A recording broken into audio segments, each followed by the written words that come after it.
Middle ક્લાસના કોઈ વ્યક્તિને આવીને પૂછે કે ભાઈ રૂપિયા વિશે લઈને તમારું જે જોખમ છે અને એ જોખમ વિશેની વ્યાખ્યા આપી હોય, એ જોખમનો અર્થ કેવો હોય, તો તમે શું કહો? આ પ્રશ્ન સાંભળતા મોટા ભાગના લોકોનું માઇન્ડ બ્લેન્ક થઈ જાય છે, કોઈ પણ વિચાર એને આવતો નથી.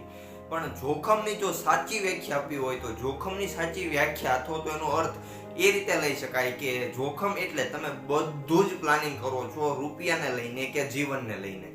એ બાબત રૂપિયાને પણ લાગુ પડે છે અને જીવનને પણ લાગુ પડે છે.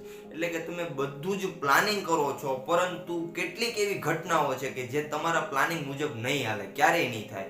અને એ જે ઘટનાઓ છે જે પ્લાનિંગ વગર નહીં થાય અથવા તો જે પ્લાનિંગની બહારના હિસ્સાઓ છે, પ્લાનિંગની બહારની વસ્તુઓ છે, બહારની ઘટનાઓ છે, એને જોખમ કહેવામાં આવે. અને રૂપિયાની બાબતમાં પણ એ જ લાગુ પડે કે તમારી સેલેરી 20,000 રૂપિયા હોય, પરંતુ તમે જો એવું પ્લાનિંગ કરો, એની અંદર 20,000 રૂપિયાના ખર્ચની અંદર, ઘર વપરાશની અંદર એવું પ્લાનિંગ કરો કે મારે દવાખાનું નહીં આવે, મારું શરીર એકદમ સારું અને તંદુરસ્ત છે. પરંતુ જો જોખમ આ જે જોખમ છે ને એની વ્યાખ્યા ના સમજવી હોય તો એટલું સમજી લેવાય કે એ દવાખાનું માની લો કે આવ્યું અને એ દવાખાનું તમારા પ્લાનિંગ બહારનું, એટલે કે તમે દવાખાના માટે 500 કે 1000 રૂપિયા મૂક્યા હોય, પરંતુ એ 2,000, 2,500, 3,000 કે 5,000 રૂપિયા થાય ને ત્યારે એ જોખમ કહેવાય. અને જ્યારે એ આંકડો વધે છે ત્યારે તમારું જોખમ વધતું જાય છે કે હવે શું કરશું. એટલે જોખમની વ્યાખ્યા આ રીતે આપી શકાય જો જોખમને સમજવું હોય તો.